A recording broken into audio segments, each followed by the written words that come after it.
All India Radio presents Morning News.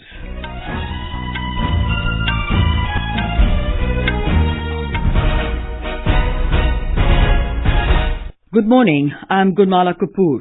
The headlines. Draft National Education Policy revised. Choice of available languages left to the state boards.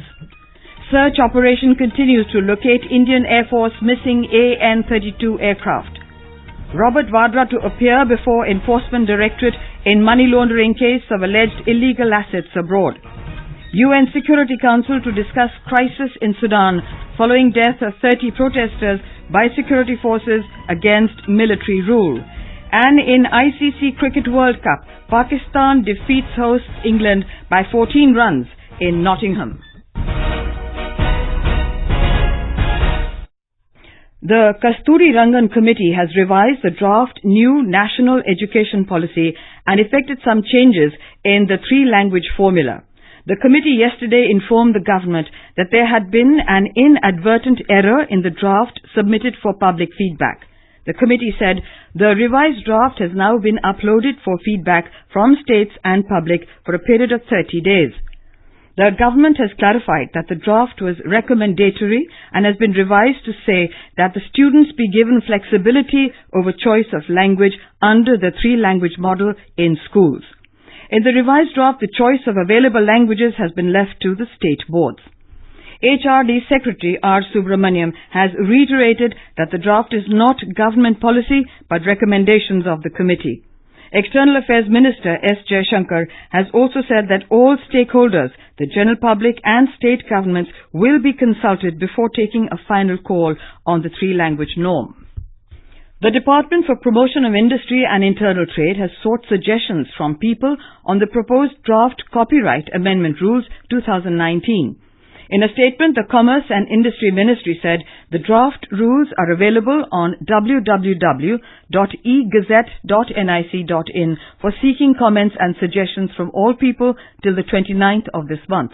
The ministry said copyright amendment rules have been introduced to ensure smooth and flawless compliance of the Copyright Act in the light of technological advancement in the digital era and to bring them in parity with other relevant legislations. The search operation continued last night to find the IAF's AN-32 transport aircraft missing since yesterday afternoon after taking off from Assam's Jorhat with 13 people on board. The aircraft lost contact with ground agencies after taking off from the Jorhat airbase at 12:25 p.m. The Indian Air Force has deployed Sukhoi 30 combat aircraft and C-130 special ops aircraft on the search mission for locating the missing aircraft that last contacted ground sources at 1 p.m. More from our correspondent. C-130 AN-32 aircraft, two Mi-17 of Indian Air Force and Indian Army's ALH helicopters were placed into service to locate the missing aircraft. Some ground reports were received on possible location of a crash site. Helicopters were routed to the location. However, no wreckage has been sighted till last report came in. Indian Air Force is coordinating with Army as well as various government and civil agencies to locate the missing aircraft. The search operations from air and by ground parties of Indian Army are being carried out. Manas Pratim Sharma, AR News, Guwahati. Defence Minister Rajnath Singh spoke to Vice Chief of Air Staff Air Marshal Rakesh Singh Bhadoria about the missing aircraft. Mr. Singh said in a tweet that the Air Marshal apprised him of the steps taken by the IAF to find the missing aircraft. Robert Vadra, brother-in-law of Congress President Rahul Gandhi, will appear before the Enforcement Directorate in New Delhi today. He was summoned in connection with a money laundering case linked to purchase of alleged illegal assets abroad. The case against Mr. Vadra related to allegations in the purchase of a London-based property worth £1.9 million. Vadra has appeared before the agency multiple times in connection with this case and also in another criminal money laundering case related to alleged irregularities of land allotment in Rajasthan's Bikaner. Last week, Mr. Vadra had skipped his scheduled appearance before the ED. The Enforcement Directorate told the Bombay High Court that diamond trader Mehul Choksi, accused in the multi-crore Punjab National Bank scam, is a fugitive and an absconder. The agency, in its affidavit, sought dismissal of two petitions filed by Choksi. The first petition is against a plea for him to be declared a fugitive economic offender, and the second to permit him to cross-examine those on whose statements the ED is relying on to declare Choksi a fugitive economic offender. The ED said Choksi is accused of siphoning and laundering money to the tune of 6,097 crore rupees in the PNB scam. It added that Choksi has already taken citizenship of Antigua, which clearly shows that he has no intention of returning to India to cooperate with the people. This is All India Radio giving you the news. For quick news updates, follow us on Twitter at AIR News Alerts. The UN Security Council will meet today to discuss the crisis in Sudan after the security forces violently broke up weeks of protests against military rule. 30 people have died and hundreds injured in the incident. Heavily armed members of the paramilitary Rapid Support Force were deployed in large numbers along the capital's main roads. According to reports, Britain and Germany have requested for talks yesterday. The United States called it a brutal crackdown on protesters who want the generals behind the overthrow of veteran President Omar al-Bashir to hand over to civilian rule. UN Secretary General Antonio Guterres condemned the use of excessive force by the security forces against the protesters and called for an independent investigation. The US said it was a brutal attack while the UK called it outrageous. After President Omar al-Bashir was overthrown in a coup in April, the country has been governed by a military council. In Iraq, a court has sentenced 2 more French nationals to death by joining the Islamic State IS terrorist group. Iraq has so far sentenced 11 French nationals and 1 Tunisian citizen transferred from Syria to death during the last week. They have 30 days to appeal against the sentence. The group was handed over to Iraqi authorities early this year by a US-backed force in Syria. The group was charged with carrying out attacks in Iraq and Syria and planning attacks in Paris and Brussels. So far, Iraq has convicted more than 500 foreign men and women for joining the IS. The UAE's Federal Authority for Identity and Citizenship has issued the first Golden Residence Permit in Abu Dhabi as part of the Investors' Permanent Residence System. More from our correspondent.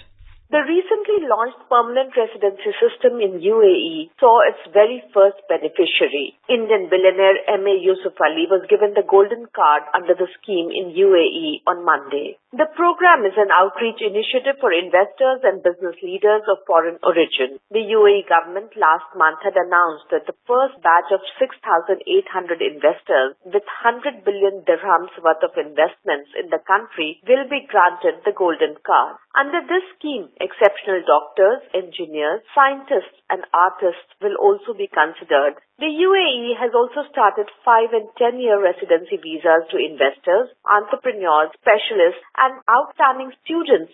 Kanchan Prasad, AIR News, Dubai. Back home, President Ram Nath Kovind complimented the Information and Broadcasting Ministry for the excellent coverage of Prime Minister Narendra Modi's swearing-in ceremony on the 30th of May, which was held at Rashtrapati Bhavan. A delegation led by Information and Broadcasting Secretary Amit Khare met the President yesterday and apprised him of the elaborate steps taken by various media units to ensure a comprehensive and world-class coverage of the ceremony across all mainstream and social media platforms covering almost the entire globe. The Union Health Ministry has issued a health advisory for people to stay safe during the heatwave conditions prevailing in the country. The ministry said heat waves can cause adverse effects on human health. The ministry has suggested people to stay indoors and in shaded places, use of umbrellas when outside, and to wear thin, loose cotton and light-colored garments. People were advised to drink water frequently and salted drinks like lassi, lemon water and fruit juices, among others. The people were also advised against going out in the sun, especially between 12 noon and 3 p.m. At present, heatwave conditions are prevailing over parts of Uttar Pradesh, Rajasthan, Vidarbha, Madhya Pradesh and Delhi. Meanwhile, rain in some parts of Punjab last night brought down the mercury. Various parts of Hyderabad and its neighbouring areas in Telangana also received a brief spell of rain last evening. The Madhya Pradesh Cabinet has passed a resolution to increase reservation quota for other backward classes, OBCs, from the existing 14% to 27%. Our correspondent reports that the matter will now be taken up in the monsoon session of the State Assembly. A resolution was passed by the Madhya Pradesh cabinet to increase the reservation quota for other backward classes from existing 14% to 27% in the state. The move will lead to reservation in the state breaching the Supreme Court mandated 50% cap to reach 63%. If implemented, Madhya Pradesh will become the only state in the country to have 27% quota for OBCs. The state government passed an ordinance on March 9 to implement the quota. However, the Madhya Pradesh High Court had stayed the ordinance on March 19. Now the resolution will be taken in the monsoon session of the State Assembly. Sanjeev Sharma, AIR News, Bhopal. In order to encourage digital payments, the Nanda Nilekani Committee has suggested a host of measures, including elimination of charges, round-the-clock RTGS and NEFT facility, and duty-free import of point-of-sales machines. The committee, which was appointed by the RBI, had submitted its suggestions on promoting digital payments to Governor Shantikanta Das last month. Food grain production for the agricultural year 2018-19 has been estimated at over 283 million tons. It is higher by over 17 million tons than the previous 5 years' average production of food grain. Now, news from ICC Cricket World Cup. Pakistan defeated host England by 14 runs at Trent Bridge in Nottingham last night. Despite Joe Root's 107, the first century of the tournament, and a 75-ball turn from Josh Buttler, England were restricted to 334 for 9. England asked Pakistan to bat, banking on fast bowlers for early wickets and hoping to recreate the way West Indies skittled Sarfaraz Ahmed-led side out for 105. Instead, the visitors put that woeful performance behind and racked up 348 for 8, giving their fans some cherished moments with 29 fours and 6 sixes. Middle-order batsmen produced a sustainable show for the Pak side and converted opening 82-run stand by Fakhar Zaman and Imamul Haq into a big total. Mohammad Hafiz was the top scorer with 84 off 62 balls, while Babar Azam made 63 and Sarfaraz scored a quick 55. Hafiz was given Man of the Match award for his all-round contribution. Aarti Rana, Sports Desk. Today, Afghanistan will take on Sri Lanka at Cardiff. Both teams have lost opening games of the tournament. Australia defeated Afghanistan while New Zealand beat South Sri Lanka in their opener. Prasar Bharati CEO Shashi Shekhar Vempati has said that All India Radio will broadcast a live commentary every day on ICC World Cup 2019, starting with the first India match tomorrow. In a tweet, he said details of availability of the commentary in various modes across the Akashvani network will be shared soon. And now for an overview of today's newspapers, it's over to Anuja Kumar. Thank you, Gunmala. Revision of its draft education policy with a mandatory Hindi learning by the government is covered by several papers this morning.